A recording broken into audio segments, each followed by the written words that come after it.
Bonjour, donc mon nom c'est le dernier là, Lucas Hoff. Puis effectivement c'est un travail effectué par mon collègue Antoine Tahan et moi-même, puis deux assistants de recherche, Camilo Mayamoncayo, puis Ronnie Ibrahim. Puis ici il s'agit d'un effort dans le cadre de nouveaux programmes courts de deuxième cycle et une 2SS en entreprise numérique réalisé, ça fait pas très longtemps ici à l'ETIES, donc c'est un effort multidépartemental. Puis, c'est quoi le défi avec cette sorte d'approche multidépartementale dans ce cas-là? C'est multidisciplinaire aussi. Puis, c'est des cours d'introduction. Comment on peut mettre un peu le planche pour ensuite aller plus approfondi dans plusieurs aspects de l'industrie 4.0. Si on est un peu fatigué de ces termes-là, on peut dire des usines intelligentes aussi.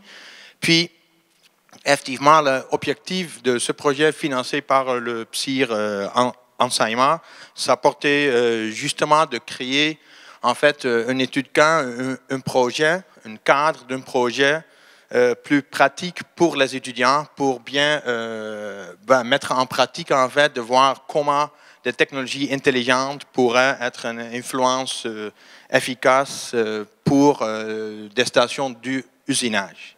Donc, c'est ça qu'on a fait ici. Donc, on a créé, en fait, on a choisi une plateforme Automation Studio. C'est une plateforme qui est très répandue dans l'industrie aussi. Et ça nous donne une bonne plateforme pour l'enseignement aussi. Puis, on a entamé des efforts pour réaliser, en fait, un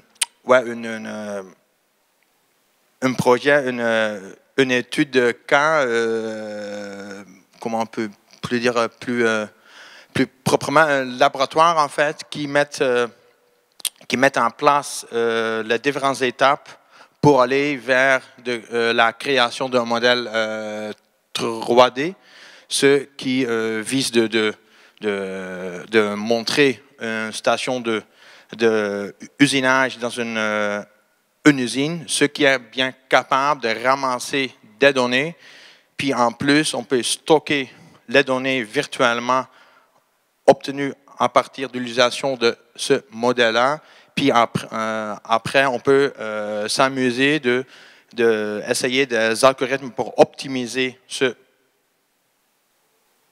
procédé-là, et puis à la fin, comme vous voyez ici en rouge, il y a comme deux aspects qui sont en cours de se faire. Donc, il y a comme une continuation de ce projet qui va se faire cet été. C'est pour intégrer des aspects avec de réalité augmentée dans ce projet-là pour créer une visualisation de ce type de station. Puis, il y a une petite vidéo qui montre, c'est très basique, mais effectivement, c'est pour mettre le planche pour ensuite faire beaucoup plus loin. Donc, c'est la drilling station. Oui. Donc, ici, ça montre que, en fait, ça met de premières étapes pour les étudiants pour qu'ils puissent réaliser un modèle à 3D. Ils ont le programme en arrière aussi. Et là, de petits schémas électriques aussi. Il faut quand même bien savoir qu'il s'agit d'un projet pour des étudiants de génie civil, mécanique, électrique, Lockheed. Donc, il a beaucoup de différents background.